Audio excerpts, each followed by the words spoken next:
Hi friends CWC ର part 2 କୁ ଆପଣଙ୍କୁ ସ୍ୱାଗତ। ଆମେ ପୂର୍ବ ଭିଡିଓରେ ଜାଣିଥିଲେ ଚାଇଲ୍ଡ ୱେଲଫେୟାର କେମିତି ଫଙ୍କସନ୍ କରେ, ତାର ରୋଲ୍ ଆଣ୍ଡ ରେସ୍ପନ୍ସିବିଲିଟି କ'ଣ। ଯଦି ଆପଣମାନେ ସେ ଭିଡିଓକୁ ଦେଖି ନାହାନ୍ତି ତାର ଲିଙ୍କ୍ ବି ମୁଁ ଏଇ ଭିଡିଓରେ ଆଡ୍ କରିଦେବି, ଆପଣ ସେଇଟା ବି ଦେଖିପାରିବେ। ତ ଏଇଟା ଆସିଲା ଆମର CWC ର ସେକେଣ୍ଡ ପାର୍ଟରେ ଆମେ ଡିସ୍କସନ୍ କରିବା ଯେ ଯେତେବେଳେ CWC ରେ ଗୋଟେ ଚାଇଲ୍ଡକୁ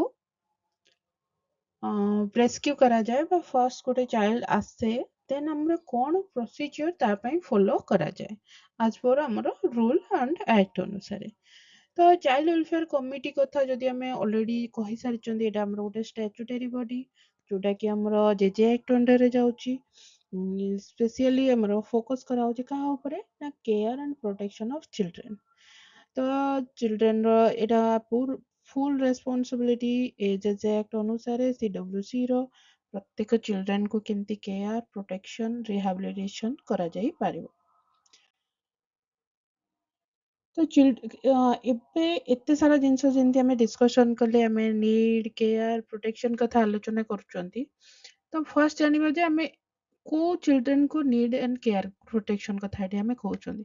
ତ ଏଥିରେ ଆମେ ସବୁ ଚିଲଡ୍ରେନକୁ ନଉଛନ୍ତି କି ନା, ଯୋଉ ଚିଲଡ୍ରେନ ଫ୍ୟାମିଲିରେ ଅଛି ତାକୁ ନଉଛନ୍ତି କି ନା, ଯୋଉ ଚିଲଡ୍ରେନ ମୋର ଭଲନେରେବଲ୍, ଯେମିତିକି ଆମର ପିଲାଟି ଯଦି ଅର୍ଫନ୍ ଅଛି, ତାର ପ୍ୟାରେଣ୍ଟସ୍ ନାହାନ୍ତି, ଆବେଣ୍ଡନ୍ଡ ଅଛି, ପ୍ୟାରେଣ୍ଟସ୍ ଗାର୍ଡିଆନ୍ କେହି ତାକୁ କିଏ ନାହାନ୍ତି, ଚାଲିଗଲେ, ସରେଣ୍ଡର କିଏ ଯଦି ପିଲାଟିକୁ ପରିତ୍ୟକ୍ତ ଦେଇ ଫ୍ୟାମିଲି ଯଦି ପିଲାଟିକୁ କୋଉଠି ଛାଡ଼ି ଦେଇଛନ୍ତି ପରିତ୍ୟକ୍ତ ଅବସ୍ଥାରେ, ଷ୍ଟ୍ରିଟ୍ରେ ଯଦି ରାସ୍ତାରେ ପିଲାଟି ବୁଲୁଛି ୱିଦାଉଟ୍ ଏନି ଫ୍ୟାମିଲି ସହିତ, କୋଉଠି ବି ଶୋଇପଡୁଛି, କୋଉଠି ବି ଖାଉଛି, କିଛି ଯଦି କେହି ପିଲା ମିସିଂ ଅଛି, ଟ୍ରାଫିକିଂ ଅଛି, କୋଉ ଚାଇଲ୍ଡ ସହିତ କିଛି ଯଦି ଫିଜିକାଲ ସେକ୍ସୁଆଲ ଇମୋସନାଲ ଆବ୍ୟୁଜ ହେଇଛି, ପିଲାଙ୍କ ସହିତ ଯେମିତି ଆମର ଡିଜାଷ୍ଟର କଥା କହିବା, ଡିଜାଷ୍ଟର ସମୟରେ ପିଲାମାନେ ମୋର ଭଲନେରେବଲ୍ ଥାନ୍ତି ଆଉ ସେମାନେ ଆଫେକ୍ଟେଡ ଥାନ୍ତି। ତ ସେଇ ସମୟରେ ନ୍ୟାଚୁରାଲ କ୍ୟାଲାମିଟି ସମୟରେ ସେଇଭଳି ପିଲାଙ୍କୁ ମଧ୍ୟ ନିଆଯାଏ। ଆଉ ଚାଇଲ୍ଡ ଲେବର ଭିକ୍ଟିମ୍ ଯଦି କୋଉଠି ଦେଖାଯାଏ ପିଲାଟି କୌଣସି ଆମର ହାଜାର୍ଡିୟସ୍ କଣ୍ଡିସନ ଯେମିତିକି ଫ୍ୟାକ୍ଟ୍ରି ଏଭଳି କୌଣସି ଜାଗାରେ ସେ କାମ କରୁଛି, ତ ସେଇଭଳି ପିଲାଙ୍କୁ CWC ରେସ୍କ୍ୟୁ କରେ ଆଉ ତାଙ୍କର ନିଡ୍ ଆଉ କେୟାର ପ୍ରୋଟେକ୍ସନ କଥା ପିଲାଟିକୁ ରିହାବିଲିଟେଟ୍ କରାଯାଇକି ସେଟଲ୍ କରାଯାଏ। ତ ପ୍ରଥମ ପ୍ରୋସିଜିଓର ଆଜି ଦେଖିବା ଯେ ଆମର ଷ୍ଟେପ୍ 1 କଥା ଯୋଉଠି କହୁଛନ୍ତି, ପ୍ରଡକ୍ସନ ବିଫୋର CWC କ'ଣ ହୁଏ, କୋଉ ଚାଇଲ୍ଡକୁ କେହି ବି ଜଣେଇ ପାରିବ, ଯେମିତି ଆମର 1098 ପୋଲିସ ଦ୍ୱାରା ହଉ କିମ୍ବା କୌଣସି NGO ଦ୍ୱାରା ହଉ କିମ୍ବା କୌଣସି ଯଦି ସହୃଦୟ ବ୍ୟକ୍ତି ଏ ବିଷୟରେ ଚାହିଁବେ, ଦେଖିବେ ପିଲାମାନେ କୋଉଠି ଭଲନେରେବଲ୍ କଣ୍ଡିସନରେ ଅଛନ୍ତି, ସେ ଇମିଡିଏଟ ପିଲାଟିକୁ ରେସ୍କ୍ୟୁ କରିବାକୁ ଇନଫର୍ମେସନ 1098 ରେ କଲ୍ କରିପାରିବେ, ପୋଲିସକୁ କଲ୍ କରିପାରିବେ କିମ୍ବା କୋଉ NGO କୁ ମଧ୍ୟ କଲ୍ କରିପାରିବେ। ତ ଇଏ ଥିଲା ବିଫୋର ସିଚୁଏସନ। ତ ଏଇଭଳି ପିଲାଙ୍କୁ ଯେତେବେଳେ ପୋଲିସ ଦ୍ୱାରା ଗ୍ରହଣ କରାଯାଏ, 24 ଆୱାର ଭିତରେ CWC ରେ ତାଙ୍କୁ ପ୍ରଡ୍ୟୁସ କରାଯାଏ। ଇଏ ହେଲା ଆମର ଷ୍ଟେପ୍ 1। ଷ୍ଟେପ୍ 2 ରେ ଆସିଲା ଇମିଡିଏଟ ସେଫ୍ଟି ଆଣ୍ଡ ସେଲ୍ଟର। ତ ସେଇ ପିଲାଙ୍କୁ ଇମିଡିଏଟ କ'ଣ କରାଯାଏ, ପ୍ଲେସ୍ କରାଯାଏ ଯୋଉଠି ଗୋଟେ ସେଫ୍ ଏନଭାୟରନମେଣ୍ଟ ଥିବ, ଗୋଟେ ସେଲ୍ଟର ହୋମ ଥିବ, ଫିଟ୍ ଫ୍ୟାସିଲିଟି ଥିବ ଆଉ ଚିଲଡ୍ରେନ୍ କେୟାର କରାଯାଉଥିବ। ଆଉ ତା ସହିତ କ'ଣ ହୁଏ ନା emergency medical care, food, clothing ଆଉ ସେଲ୍ଟର ଏସବୁର ଇମିଡିଏଟ ତାଙ୍କୁ ଦିଆଯାଏ ଆଉ ସେଠି କାଉନ୍ସିଲିଂ ମଧ୍ୟ ପ୍ରୋଭାଇଡ କରାଯାଏ। ଷ୍ଟେପ୍ 3 ଆସିଲା age and identity verification.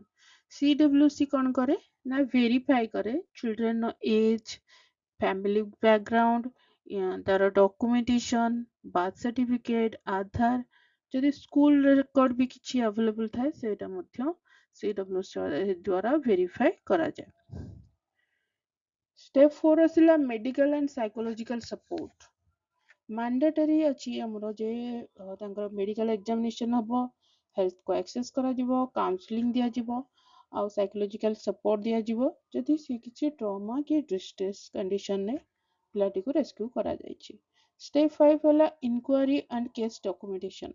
CWC କ'ଣ କରିବ? ଇନକ୍ୱାରି କରିବ ଚିଲଡ୍ରେନର circumstances, ତାର ବ୍ୟାକଗ୍ରାଉଣ୍ଡ, ଆଣ୍ଡ ଦେନ୍ କ'ଣ କରେ? କେସ୍ ଫାଇଲ୍ କରେ ଡିଟେଲ ତାର ରେସ୍କ୍ୟୁ ପାଇଁ, ଫ୍ୟାମିଲି ନିଡ୍ସ ଅନୁସାରେ।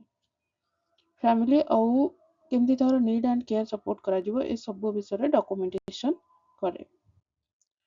Step 6 ଆସିଲା ରିହାବିଲିଟେସନ୍ ପ୍ଲାନ୍। ଏଥିରେ ସବୁବେଳେ ଚିନ୍ତା କରାଯାଏ ଯେ ପିଲାଟି ଗୋଟେ ସେଫ୍ ଏନଭାୟରନମେଣ୍ଟରେ ରଖାଯିବ। ଆଉ ସବୁବେଳେ ଫର୍ଷ୍ଟ ପ୍ରାୟୋରିଟି ଦିଆଯାଏ ସେ ତାର ଫ୍ୟାମିଲି ସହିତ କନେକ୍ଟ ହୋଇକି କେମିତି ରହୁ।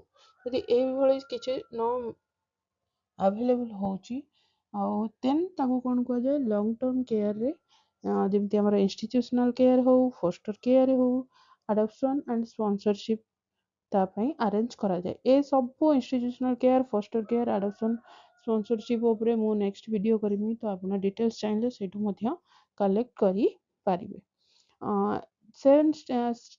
ଷ୍ଟେପ୍ 7 ଆସିଲା ଏଜୁକେସନାଲ ଡେଭଲପମେଣ୍ଟ କଥା କହୁଛନ୍ତି।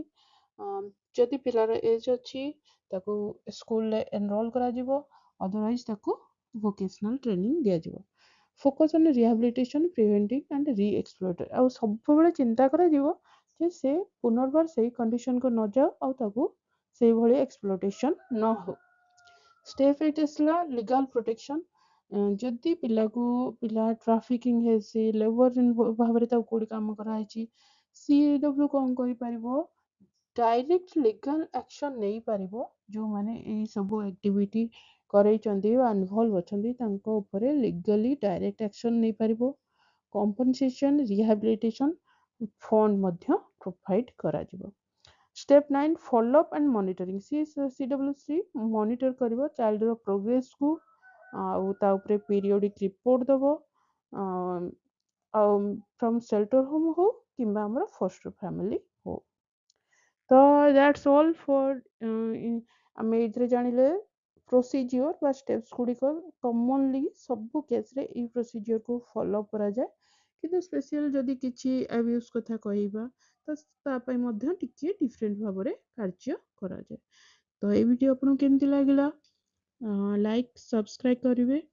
ଆଉ ଯଦି ଏ ବିଷୟରେ ଆପଣଙ୍କୁ ଅଧିକ କିଛି ଜାଣିବାକୁ ଅଛି ମୋତେ କମେଣ୍ଟସ୍ କଲେ ମୁଁ ତା ଉପରେ ମଧ୍ୟ ଭିଡ଼ିଓ କରିବି। Thank you.